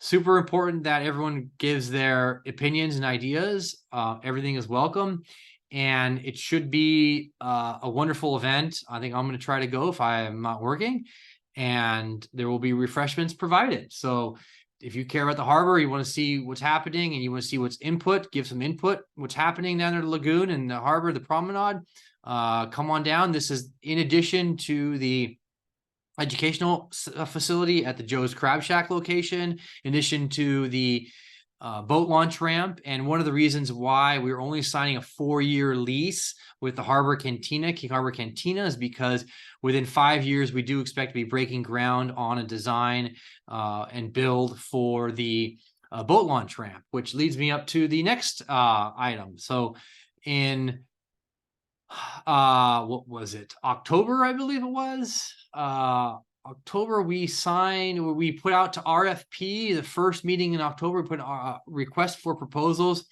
to design and build a boat launch ramp in the harbor. We have this location chosen that is right next to the old, or actually at the old pier location, right next to Sambas, so between Sambas and the old On the Rocks location there. And it's going to be compliant to our standards that we have for Redondo Beach, and we're going to the state to pay for the entire sum, as it is in 100% in the state Tidelands area. There are grants from the Department of Boating and Waterways that we can get, and that should pay for everything. And it shouldn't be a problem, because it's A, state lands, and B, they give grants out for this type of activity every year. This is what the State Department of Boating and Waterways is about. So very exciting to have these major issues coming up in the harbor. I don't want to forget this last council meeting. Last week, we had the International Boardwalk on the agenda. It was pavers or no pavers, or asphalt or concrete. Let me see if I can pull up the agenda. I can show the pictures. but we put aside a lot of money for the upgrades to the International Boardwalk. And what we're doing here is we have an overall vision that we're executing, and now we are looking at upgrading or doing the actual small items. So when I say that, let me see if I can find the bookmark here real quick for you. Current International Boardwalk here is. So here's the existing asphalt on the left-hand side. You can see it's crumbly, it's falling apart, should have been done 20 years ago, but it wasn't. And we're now put aside $850,000 roughly. And the total project now, after sitting around, is going to be roughly 1.1 million. We do have enough money in our CIP funds and the harbor funds and other projects to move over so that we can do this particular project. Option 1 is stamped concrete, you see here on the right hand side. Option 2 is with the pavers that you see at Riviera Village, and other options where you see it with liner concrete bonding, what they call. Basically, you have a concrete on the outside of the pavers, and then or re-asphalt it. So the asphalt option is really cheap. I said, don't even spend any time talking about it. We're not going to go for asphalt. It's just dirty and yucky, and we're not into it. So we went with the paver solution, and I believe it's $1.2 million. So while it's expensive, we're going to be doing it right. We do have $871,000 in the project right now, and we should be able to get the extra $330,000 to fully fund the project through other CIP projects that are currently in the works and don't need as much money as they currently have on tap, or will be actually put off for a couple of years because they're not fully funded, or we don't have time to get to them right now. So that's what's going on in the harbor. Other than events in the harbor, I don't want to forget about the events in the harbor. There's the King Harbor Boat Parade happening Saturday, December 8th. Don't forget about that. The community stroll, Riviera Stroll in Riviera Village, that's Thursday, December 7th. So a lot of things happening that week. December 6th, Wednesday, December 6th is the Seaside Lagoon community input at the main library.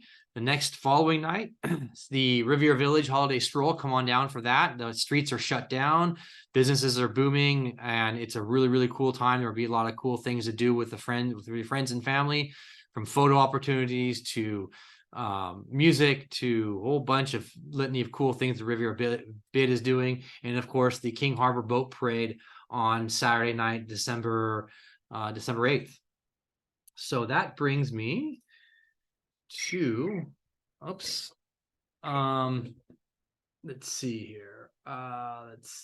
We have Harbor Works, a new lease signing, book parade, city launch. Okay, so a couple other things we have to update you with here is, I'll get through these as fast as I can. Our Assembly member Al Marisucci showed up with a check for $5 million to help buy the AES power plant site. Just want to remind everyone, at the end of this year, December 31st, that will be the last operating day for the power plant. Come January 1, that site will be shut down, and it will not be used ever again. Come January 1, and they will start the process to remove the power lines as well. Very exciting to get that check from our Assembly member Al Marisucci. And let's see here. Metro Greenline update. So C-Line, let me share my screen for this so everyone sees. This is really important, and I always talk about this because, you know, we sat earlier in the community meeting, somebody talking about, I'm a taxpayer, I pay money. Well, this Metro is putting together a extension to the C-Line, or now the Greenline, or what formerly known as Greenline, which is now the C-Line, up in North Redondo, to come down either the right-of-way or Hawthorne Boulevard. And we want it done right. This project will never be done correctly again. And we have the South Bay Social District with 300 apartments that are coming along online with 20% affordable, amongst many other expansion that they're doing up there, which is slowly moving along because they're having financing issues, but they're having a lot of the particular location rented or leased out. And there's other development happening on Hawthorne Boulevard. So We don't want to go down the right of way. There is a walk on Saturday, December 16th from 10 to 12. If you don't know anything about it, come on down. If you know a lot about it, come on down. This is all taxpayer dollars. This is Metro dollars. So South Bay has been known as a tax donor to the system. And so we want to make sure that this system gets done, or this project gets done correctly. Because why do a public improvement project, infrastructure project, if it doesn't get done correctly? And we don't want the impacts impacting us here in Redondo Beach. That only impacts our home prices negatively, and we don't want to have that problem. So it's a community walk sponsored by our supervisor, Holly Mitchell. She is sponsoring this with her team. So you see here the registration link. It's on my Facebook page, I believe, or it's in the email that I sent out. So I will put on my Facebook page, and all these links I will send out on both my Facebook page, and they are on the email as well that I sent out. So there's that. Let's see here. Bail or no bail. So there's, I think we all have heard, maybe not if you haven't heard, the LA County judicial system has recently updated their bail schedule, and it has gotten the moniker of no bail, converting it to no bail. Well, that's not actually true as to what's happening. So it is true that some of these crimes have been put down to no bail, so that there's no cash bail, I should say. So if you get cited or arrested for something, that you can just essentially just walk out. But here's the difference of what's happening now versus what's happened in the past. And before I get going, one of the reasons why this has happened is because there was a recent court decision that said a cash bail system is illegal, and it violates people's due process. So particularly low-income people can't afford a bail, cash bail, or any type of bail. They get disproportionately hit with a bail, this bail schedule. And so this bail schedule has to be updated. Who updates this bail schedule? The courts, LA County courts and the Superior Court judges. They are the ones who update this. It's not our district attorney. It's not any prosecutors. It's not the LA County Board of Supervisors. It is 100% purely the judicial system.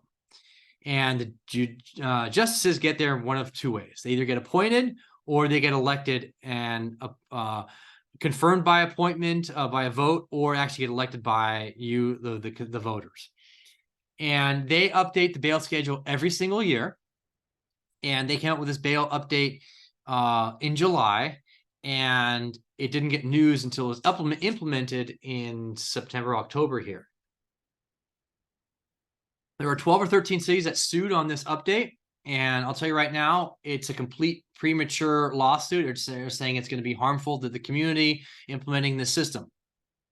And they went down a whole other line of reasoning as to stop it from happening. Well, 7 other cities joined in. Redondo Beach, we did not join in for a lot of good reasons.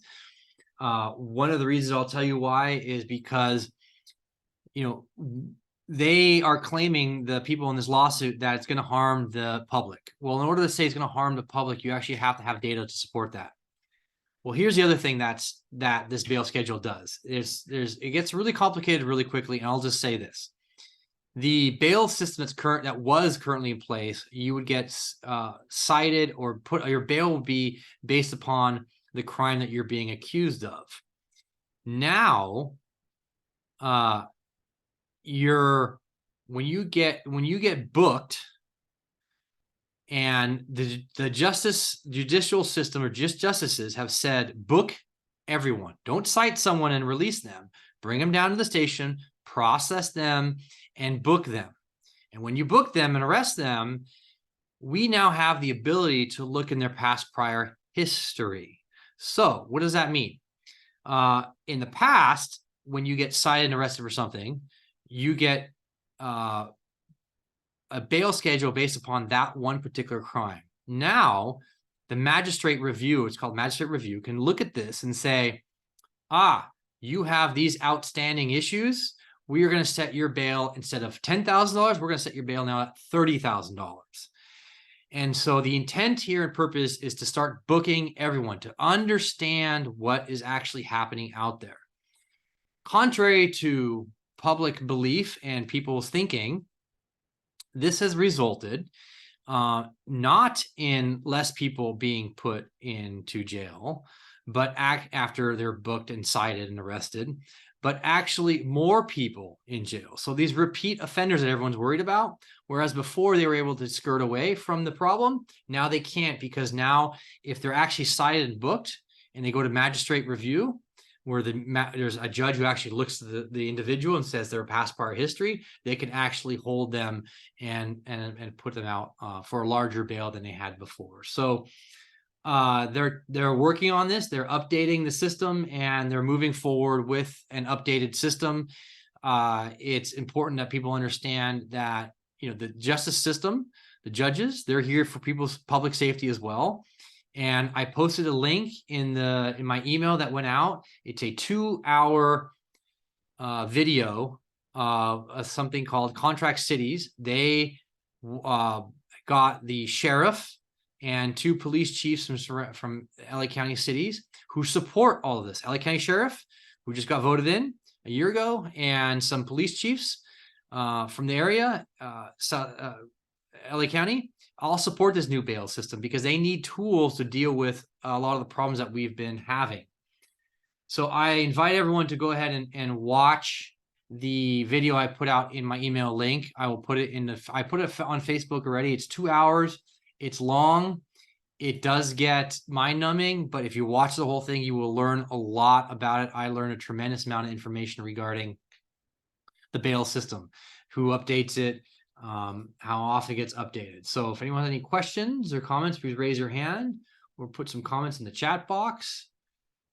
If not, I will move on real quickly here to the last few items. Oh, I do see some items here.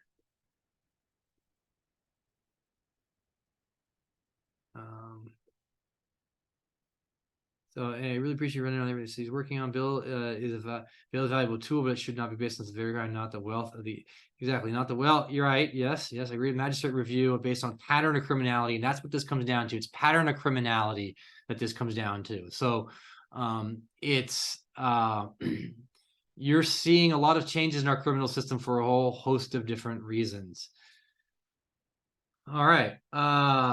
Let's see. I don't see anything, any comments. Let me go on Facebook. I don't see anything there. All right. Moving forward here real quick. City launched a solar app, app program for streamlining solar installations. So if you go to our city webpage, redondo.org, if you want to install solar on your property, you can go there and download the app, and we have a streamlined process for you to be able to get solar installed onto your property, onto your roof.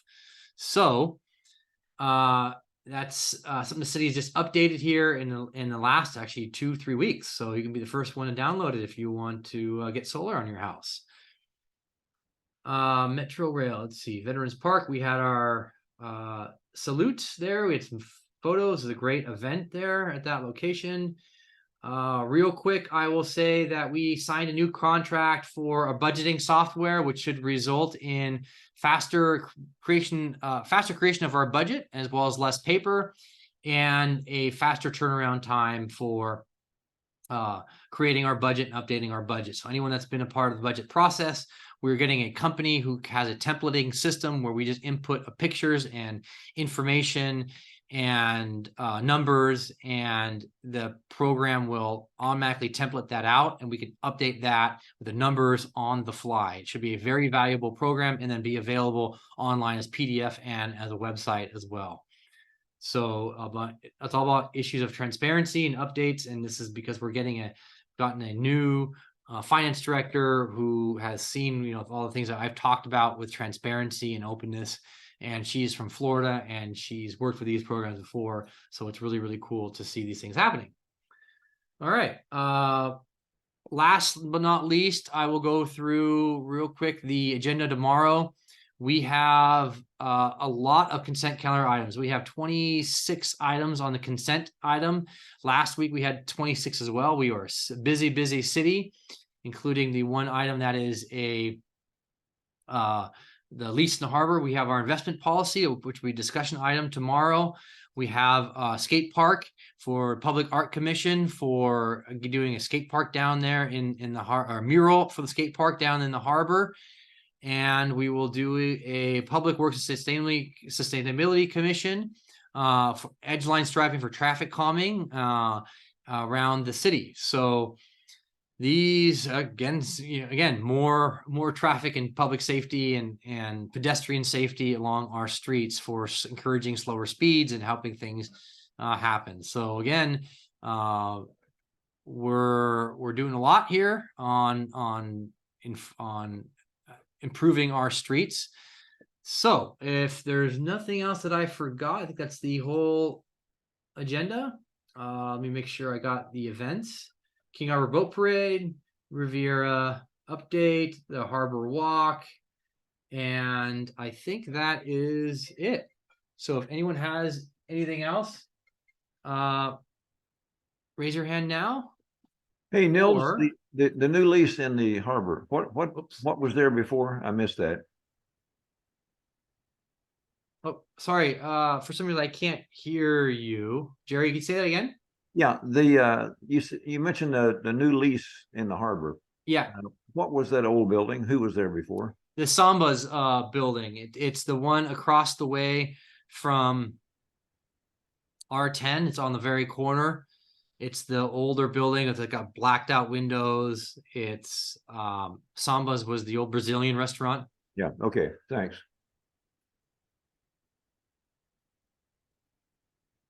All right.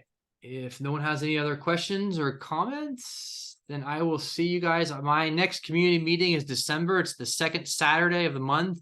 I might have a special guest in February. I said in January, but it's probably going to be February now, a special guest. Stay tuned for that. My meeting in December is December 9th, and then sometime thereafter I'll have a December 9th is the King Harbor Day. That's right. So sometimes thereafter I'll have my online community meeting if I have one that month to be determined. So thank you guys very much for the update and taking the time and being a part of this. And I will see you guys next month. Enjoy. Happy holidays to everyone and have a great Thanksgiving and enjoy great turkey. Yeah, Goodbye. you too. Thanks, Thank Nils. you. Thank you.